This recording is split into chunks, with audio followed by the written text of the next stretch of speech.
रहे हैं। रविंदर जी, आज की राजनीति के मीर जाफर है राहुल गांधी, ऐसा भाजपा कहती है। क्या ये पर्सनल अटैक नहीं है? क्या लगता है? देखिए, उन्होंने पर पर्सनल अटैक होता है तो कोई प्रधानमंत्री मोदी जी ने मनमोहन सिंह जी के लिए क्या कहा था, देश को याद होना चाहिए। जिस आदमी को दुनिया मानती है, पूजती है, उसके लिए कहा कि वो रेनकोट लगा के नहाते हैं। सोनिया गांधी का इशारा करते हुए उन्होंने कहा जर्सी गाय। और जवाहरलाल नेहरू से लेकर के आज तक कहा कि 60 साल से देश में गंदगी है, मैं सफाई कर रहा हूँ। विदेशों में जा करके गाना गा गा के लोगों को सुनाते थे। और उनके राज में जो है वो राम राज्य लाने वाले थे, और यही राम राज्य है कि जिसमें किसी को बोलने की इजाजत ना हो। जब यूपी की सरकार राहुल गांधी बोलेगा तो उसको डराने के लिए, धमकाने के लिए हथकंडे सारे किए जाए। तो तानाशाह भी बोल रहे हैं प्रधानमंत्री, और अगर इस पर भी मामला दर्ज हो गया, तानाशाही है। तानाशाही क्या होती है? तानाशाही यही होती है कि जब देश में कोई नारा लगाए कि मोदी हटाओ देश बचाओ, तो FIR लग जाएंगी। गुजरात से कोई आएगा तो उसको Z+ और 5 स्टार होटलों में ठहराया जाएगा, इतनी दहशत है। और अगर कोई कहेगा कि मोदी हटाओ देश बचाओ तो उसके लिए FIR हो गई। ये कौन सा अपमान है? आपकी सरकार थी, आपने कभी इस तरह की रणनीति अपनाई कि भाजपा के नेताओं को चुप कराया जाए? भाजपा के नेताओं को याद होगा, अगर हम ये रणनीति अपनाते तो वो जेलों से बाहर ना होते, वो सत्ता में ना होते। इसलिए जो वो रवायतें पैदा कर रहे हैं, एक वक्त आएगा हर एक बच्चा बोलेगा ये कांग्रेस की लड़ाई नहीं है, ये राहुल गांधी की लड़ाई नहीं है, ये आम जन शहरी की लड़ाई है। और दूसरी आज़ादी की जंग है ये उस वक्त भी लेनी आज़ादी अब ये तानाशाही से।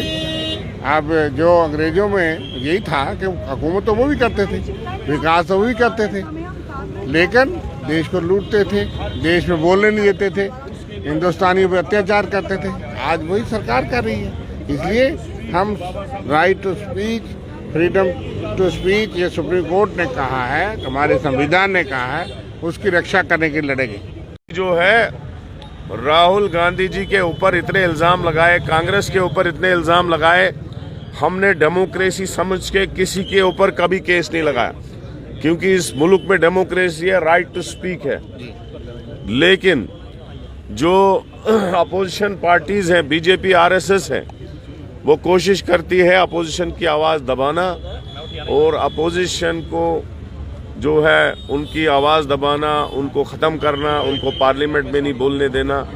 इसी के लिए हम, अब महीने का टाइम है, ज़मानत मिली है, वो अलग इशू है। लेकिन अब पूरे हिंदुस्तान का जो 1.5 करोड़ पॉपुलेशन है, उनको हम बताना चाहते हैं कि इस मुल्क में अब बोलने की इजाज़त नहीं है। आप चोरों के खिलाफ आवाज़ नहीं उठा सकते हो।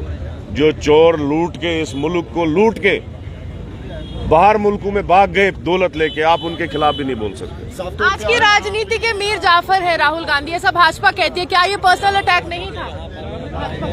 बहुत सारे पर्सनल अटैक है, और कांग्रेस डेमोक्रेसी पे बिलीव करती है। कांग्रेस डेमोक्रेटिक हिसाब से हमेशा चली है, 150 साल से ये पार्टी है, शरीफ महज़िब पार्टी है। हम ये बदमाशों की पार्टी नहीं है। ये शरीफ के नाम पर भी सवाल उठाए थे कि नेहरू सरनेम राहुल गांधी क्यों नहीं रखते हैं, इस पर भी कांग्रेस लगातार बोलती रही, इस पर जवाब क्यों नहीं देते हैं प्रधानमंत्री? आज मैं इतना ही बोलूंगा, जिस मकसद के लिए हम यहाँ बैठे हैं वही हम बताएंगे, प्लीज। बाहर से और आपसे सर जानना चाहते हैं, OBC समाज की आवाज उठाते, और JP नड्डा स्पष्ट रूप से कह रहे हैं कि OBC समाज का अपमान क्या है, राहुल गांधी ने मोदी सरनेम का टिप्पणी कर।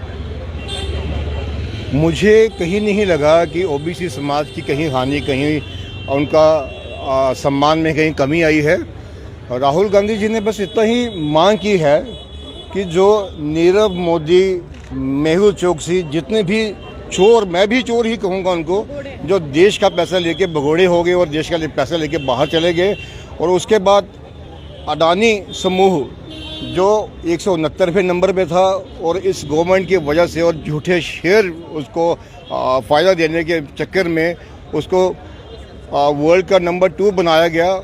राहुल गांधी ने सिर्फ इतनी सी मांग की कि उसकी JPC जांच की जाए।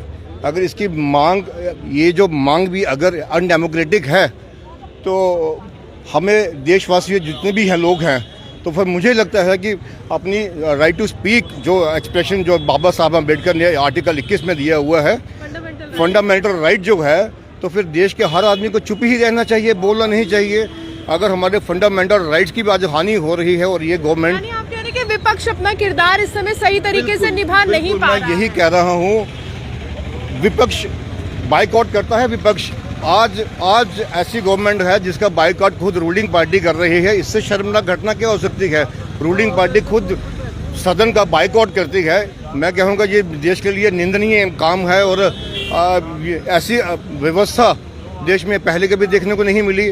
आज ही ऐसी व्यवस्था देखने को मिल रही है। हमें देशवासियों को तो मुझे तो शर्म आ रही है कि रूलिंग पार्टी खुद बाइकआउट करती है, विपक्ष को बोलने नहीं देती। विपक्ष जब बोलता है उसको जेल की हवा देखने को खानी पड़ती है।